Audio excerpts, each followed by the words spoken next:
오늘 들려드릴 이야기는 바로 어니스트 해밍웨이의 노인과 바다입니다. 해밍웨이는 이름부터가 좀 바이브 있지 않나요? 좀 느낌이 있어. 리드미컬하고 골지어스하고 느낌이 명품 브랜드 같지 않아요? 샤넬, 구찌, 몽블랑 느낌 있다. 노인과 바다는 해밍웨이가 어느 한 어부의 이야기를 듣고 영감을 얻어서 지은 책이에요.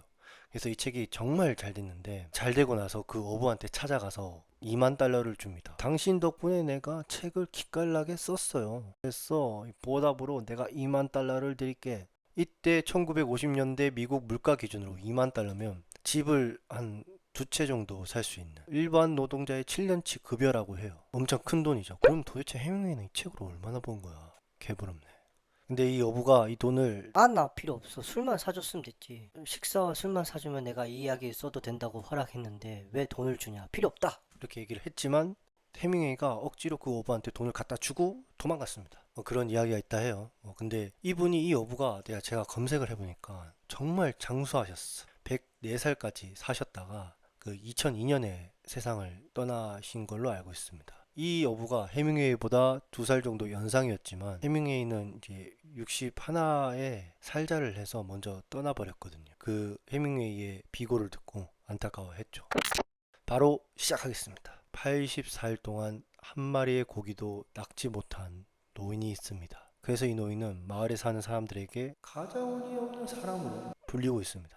고기 한 마리도 낚지 못했으니까요. 같이 고기 잡이를 했던 소년이 있었지만 한 40일 동안 고기가 잡히지 못하자 이 소년의 부모가 야, 거기 되게 가망 없는 직장 같은데. 딴 데 가봐야 되지 않을까? 이런 부모의 말에 소년은 떠나고 싶지 않았지만 고기를 잘 잡을 수 있는 곳으로 일을 시작을 해요. 하지만 그러면서도 소년은 이 노인을 엄청 챙겨주고 따릅니다. 40일 동안 노인이 소년에게 되게 잘해줬나 봐요. 노인은 그런 소년을 미워하지 않았습니다. 그리고 오히려 그 소년이 좀 오려고 하면 오지 말라고 했어요. 소년아, 네가 타는 배는 운이 좋은 배니까 거기 있어라. 이렇게 얘기를 합니다. 노인은 84일 동안 고기를 잡지 못했음에도 불구하고 다시 해안으로 떠납니다. 보통 고기잡이들은 해 뜨기 전에 출항을 하잖아요. 노인도 아주 이른 새벽에 출항을 합니다. 이른 새벽이라 어두워서 보이진 않았지만 다른 배들이 노젓는 소리도 들려옵니다. 노인은 싱그러운 새벽 냄새를 맡으면서 대양으로 노를 저어 나갑니다. 차츰 날이 밝아오는 게 느껴지고 좀 보이기 시작을 했는데 원래 나오려고 했던 거리보다 훨씬 더 멀리 나왔다는 것을 깨닫게 돼요. 노인은 해가 완전히 떠오르기 전에 미끼 4개를 꺼내 이 조그만한 조각배에 낚싯대를 4개를 걸쳐 놓은 거죠. 태양이 2시간 정도 높이 올라가 있을 때 한 마리의 구남새를 보게 돼요. 수면 가까이에 접근한 물고기를 낚아채서 잡아먹는 새입니다. 구남새 한 마리가 앞쪽 상공에 맴돌고 있으니까 저놈이 뭘 찾아냈나 보군. 절로 가야 되겠어. 노를 열심히 저어서 가요. 그러다가 낚싯줄 중 하나가 뭐가 걸렸어. 그래서 그 밧줄을 잡고 작은 물고기가 낚아채졌어요. 이거는 미끼로 써도 되고 배고플 때 먹을 수 있는 아주 훌륭한 물고기지요. 노인은 다랑어를 잡았으니까 낚싯바늘 또 빼야 되고 손질 같은 걸 해야 되니까 그런데 그냥 하면 재미가 없죠. 다랑어 넌 나의 훌륭한 미끼 마이 다랑어 그러면서 문득 이런 생각을 해요. 내가 언제부터 혼자 큰 소리를 내게 됐지? 기억이 나지 않는걸? 만약 남들이 내가 큰 소리로 혼자 짓거리는 걸 들었으면 아마 나더러 미쳤다고 하겠지. 하! I don't care. 아마 소년이 떠나고 나서 좀 더 혼잣말이 늘어난 것 같긴 해. 노인은 잡은 물고기 손질을 마치고 다시 노를 젓습니다. 노를 젓다가 다른 낚싯줄에서 뭔가 걸렸다는 걸 느껴요. 그리고 급하게 타닥 가서 낚싯줄의 힘을 느낍니다. 뭔가 단단하고 정말 무거운 뭔가를 느껴요. 그래 그래 먹어 미끼 먹어. don't be shy don't be shy 먹어도 돼. 오, 와우! 야 이동하고 있네. 야 줄이 이렇게 막 빠지고 있어요. 가까이 와서 물 위로 올라와. 작성의 너를 끝낼 수 있도록. 노인은 그 낚싯줄을 살짝 당겼지만 너무 팽팽해서 힘 조절을 해야 돼요. 왜냐면 노인도 잡아당기고 물고기도 이렇게 잡아당기고 양쪽에서 이렇게 계속 세게 잡아당기면 끊어질 수 있으니까 적당한 힘으로 그러면서도 고기가 지칠 수 있을 정도로 적당한 힘으로 잘 밸런스 있게 해야 돼요. 이게 엄청 빡센 기야. 고기는 힘차게 움직였고 노인이 탄 조각배는 고기가 움직이는 방향으로 따라갑니다. 노인은 이 줄을 놓치면 안 되니까 줄을 다시 안전하게 잡아요. 요런 느낌. 도망갈 수 없을까? 이 정도면 됐어. 누가 이기니 해보자고. 하지만 노인은 예상한 것보다 훨씬 더 길게 끌려갈 수밖에 없었어요. 물고기는 4시간 내내 배를 끌며 이동을 했습니다. 그리고 노인도 여전히 버티고 있어요. 해는 점점 어두워져 가고 분명 이놈은 해가 정말 밝을 때 정오쯤에 물었는데 아직 보지를 못했어요. 아, 그 소년이 있었으면, 그 아이가 있었으면 좋았을 텐데. 옆에 그 애가 있었으면 좋았을 텐데 라고 말하는 게 심심한 거일 수도 있고 나를 도와줬으면 하는 거일 수도 있고 그래도 84일 동안 한 마리 잡지 못한 나를 계속 믿어주고 응원해줬던 소년에게 이 장면을 보여줬으면 정말 좋아했을 텐데 라는 생각에 이 얘기를 한 게 아닐까. 아, 그 애가 있었으면 좋았을 텐데. 아이 쏟았네. 붉은 노을이 보이고 해는 점점 해수면 밑으로 내려갑니다. 날씨는 추워집니다. 힘든 사투를 벌였던 노인의 몸에는 땀이 이미 많이 나 있었는데 차갑게 식게 됩니다. 하지만 이 잡은 물고기 놈은 아직도 물 위로 보이지 않습니다. 여전히 얘는 물 위로 오르지 않네. 뭐 괜찮아. 달이 뜨면 보이겠지. 뭐 그렇지 않으면 해 뜰 때나 올라오겠지 뭐. 내가 맞서는 놈을 한 번만 봤으면 좋으련만. 그러던 중 2마리의 돌고래가 소리를 내며 배 주위로 옵니다. 둘이 장난치고 놀고 있고 서로 사랑하나 보구나. 그러는 순간 이 낚싯줄에 걸려있는 물고기가 측은하게 느껴집니다. 뭐 계획이 있는 건지 아니면 나처럼 절망적인지도 궁금하고. 소년과 함께 있었으면 좋으련만.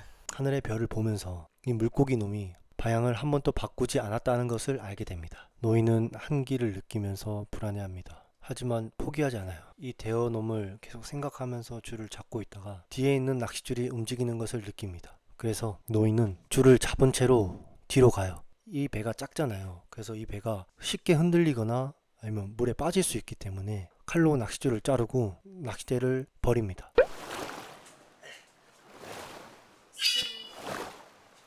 그리고 오로지 종호 때 물은 이 대어놈만 생각을 하게 됩니다. 아직 한 번도 보지 못한 이놈을 위해서 말이죠. 노인은 뒤를 보려고 잠깐 일어섰는데 그때 갑자기 이 잡은 놈이 힘을 팍 줘서 이 줄에 걸려 있잖아요. 이렇게 뒤에 이렇게 걸려 있잖아요. 팍 넘어집니다. 얼굴이 살짝 찢어지고 피가 나게 돼요. 그래도 노인은 포기하지 않습니다. 하, 고기. I love you. I respect you. But I will kill you. 이런 밤의 사투 끝에 아침 해가 수평선 위에 첫 모습을 드러내고 이 햇살은 노인의 오른쪽 어깨에 비춥니다. 그리고 이 해의 방향을 통해서 이놈이 북쪽으로 향하는지를 알게 됩니다. 얘가 방향을 바꿨으면 좋겠다. 그러면 얘가 힘이 빠지고 조류를 타고 있다는 뜻인데 라는 생각을 잠깐 해요. 그때 조그만한 새 한 마리가 노인 앞에 조각배 위에 앉습니다. 노인이 보기에 그 새는 아주 지쳐 보였어요. 너 몇 살이야? 너 왜 이렇게 녹초가 됐어? 노인은 새에게 말을 걸어요. 외로운 거죠. 내 몸은 늙어버린 노인이고 아무것도 보이지 않는 이 망망대해에 조각배 하나 들고 나왔는데 외롭지 않을 수가 없죠. 그렇게 새와 얘기를 하고 있다가 갑자기 줄이 빵 당겨지는 게 느껴져요. 그리고 새는 놀래서 멀리 날아갑니다. 노인은 다시 긴장을 합니다. 그리고 아까 잡았던 다랑어를 한 입 먹으면서 힘을 다시 비축합니다. 그리고 다시 긴장이 풀리고 다랑어를 한 줌 잡아서 먹어요. 먹자마자 줄이 다시 빵 당겨지면서 다시 긴장을 합니다. 그리고 손이 이상하다는 걸 느껴요. 손이 왜 이래? 손에 쥐가 난 거예요. 한 손은 줄을 잡아야 되고 나머지 한 손은 이걸 집어서 먹어야 되는데 이러면 먹을 수가 없잖아. 왜냐면 손질해 놓은 고기가 멀쩡한 손 옆에 있어. 그래서 이게 진한 손으로 먹을 수가 없어. 그리고 이 손은 줄을 잡아야 되니까 힘이 있으니까 이 줄을 잡아야 되는데 그러면 물고기를 못 먹어요. 그럼 이 손으로 먹을 수는 없잖아. 이렇게 할 수 없잖아. 그래서 재빨리 양손으로 뒤로 이렇게 해서 뒤에 묶여 있고 양손 잡고 고기를 잽싸게 집습니다. 굉장히 힘든 사투가 계속 일어나고 있습니다. 다시 해가 떠가고 이 쥐난 손을 해결해 달라고 기도하고 그리고 그때 커다란 무언가가 저 앞에서 힘껏 올라옵니다. 노인은 그걸 보고 눈이 커져요. 이 조각배보다 훨씬 더 긴 청새치였습니다. 어마어마한 놈이었어요. 노인은 좀 더 힘을 내서 더욱 안정적으로 자세를 잡습니다. 왜 물 위에 튀어 올랐을까? 하하. 자기가 얼마나 큰지 보여주려고 했는가 보고. 하지만 고기야, 난 너의 큰 모습을 보고도 포기하지 않지. 나는 포기를 모르는 남자 정대만이거든. 지금 노인이 처한 상황은 아무것도 없는 망망대해에 조각배 하나에 의지하며 잡을 수 있을지 없을지, 잡더라도 가져갈 수 있을지 없을지 모르는 상황 속에 있습니다. 비도 오고 난리도 아닙니다. 노인은 자신감을 불어넣기 위해 예전에 있었던 일을 상상해요. 내가 젊었을 때 말이지. 어떤 한 엄청난 흑인과 팔심을 했는데 내가 이겼지. 그래, 맞아. 난 그런 놈이었어. 그 사람들은 오랫동안 나를 챔피언이라고 불렀지. 난 괜찮다, 거기야. 나는 지났던 왼손도 괜찮아졌어. 끝까지 가보자고. 또 해가 지면서 여전히 긴장한 채 노인은 줄을 잡고 있어요. 줄을 잡으면서 긴장한 채 잠들어 버립니다. 그리고 이 손에 어떤 힘을 느껴서 깹니다. 노인은 바로 반사적으로 당겨요. 이제 된 것 같아. 청새치는 계속 물 위에 올라오면서 발버둥 칩니다. 배와 청새치는 점점 가까워지고 그러는 와중에 계속 물 위에 튀어오릅니다. 노인의 손은 피범벅이 돼요. 하지만 노인은 포기하지 않아요. 손은 아프고 기력은 다 떨어져 있고 이 줄을 잡으면서도 의식이 몽롱해지는 걸 느껴요. 쓰러지기 일보 직전이야. 그러다 청새치의 움직임이 잠잠해졌고 밧줄은 적당한 긴장감이 생기고 노인도 잠시 긴장을 풀게 됩니다. 이대로 끝낼 수 없어. 상대적으로 아까보다는 긴장이 풀렸지만 노인은 걱정을 하게 돼요. 몇 번 의식이 흐릿해졌고 어지럽기도 했으니까. 그리고 다시 의식이 몽롱해지고 청새치가 물 위로 수면 위로 살짝 드러납니다. 의식이 흐릿해진 와중에 손에 힘이 전부 빠진 와중에 노인은 포기하지 않고 힘겹게 낚싯줄을 당겨요. 당기면서도 눈앞은 희미해지고 청새치가 가까워지는 게 맞는 건지, 하지만 노인은 마지막 남은 자존심까지 끌어모아서 몸부림을 칩니다.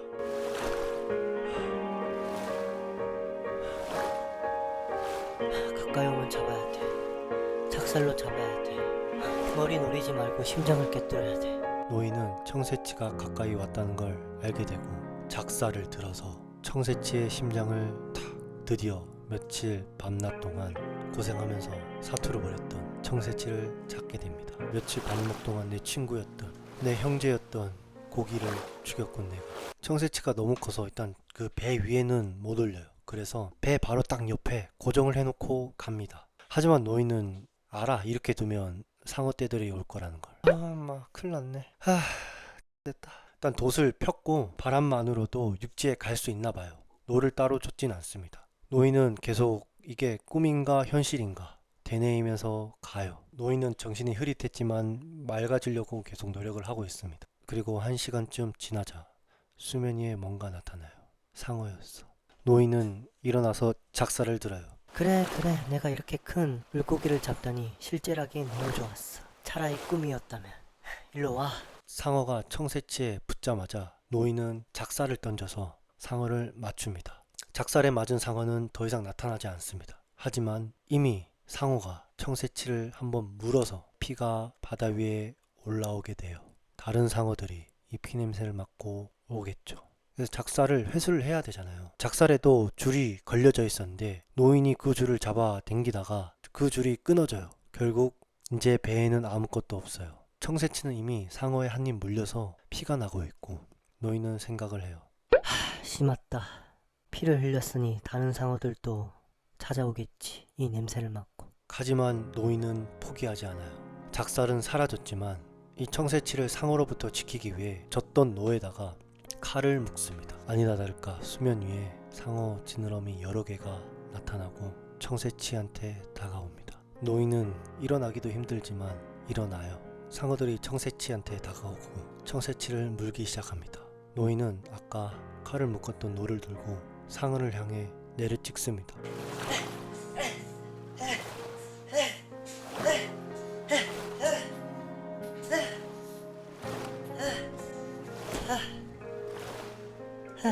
아무리 노인이 힘을 쓰려고 해도 수많은 상어떼에 청새치를 지킬 수 없게 되었어요. 청새치는 앙상하게 뼈만 남고 시간이 흘러 노인은 육지에 도착하고 육지에 도착한 노인은 집으로 가서 침대에 뻗습니다. 그렇게 해밍웨이의 노인과 바다는 끝이 나게 됩니다. 인간은 파괴될 수 있으나 패배할 수 없다. 작중 노인이 했던 말입니다. 제가 낚시를 좀 알면 더 재밌게 이 소설을 봤을 것 같은데 그게 좀 아쉽긴 하네요.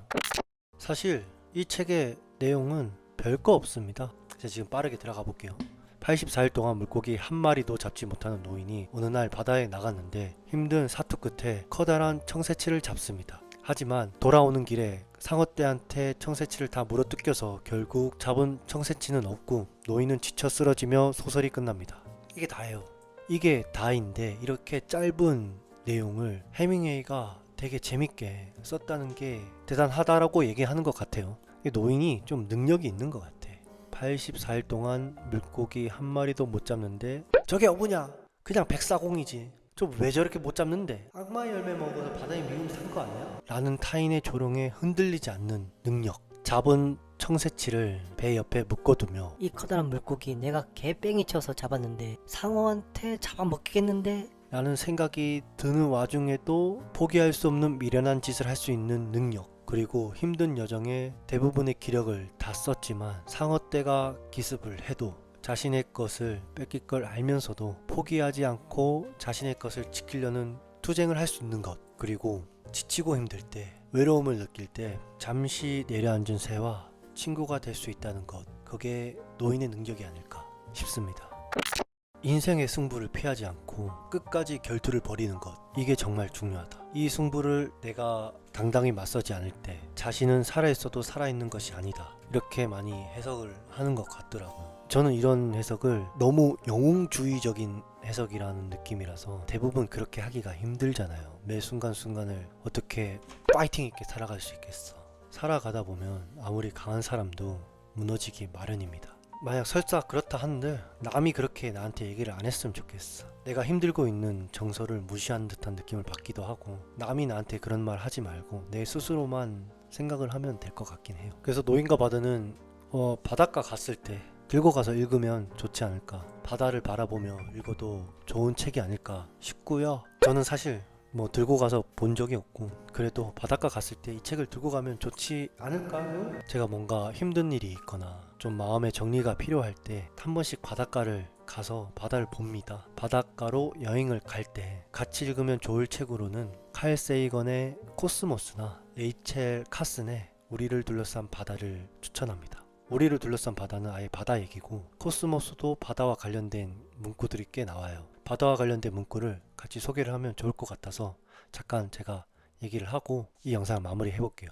레이첼 카슨의 우리를 둘러싼 바다를 보면 인간 종이라는 존재가 지상에 머문 시간이 지구 전체의 역사를 통틀어 볼 때 오직 찰나에 지나지 않는다는 사실을 긴 안목에서 제대로 조망하지도 못한다. 이 모든 걸 가장 실감나게 느낄 수 있는 것은 바로 오랫동안 바다를 여행할 때다. 우리는 바다 생물에서 진화한 존재다. 즉 본디 자신이 속한 세계는 수중 세계요.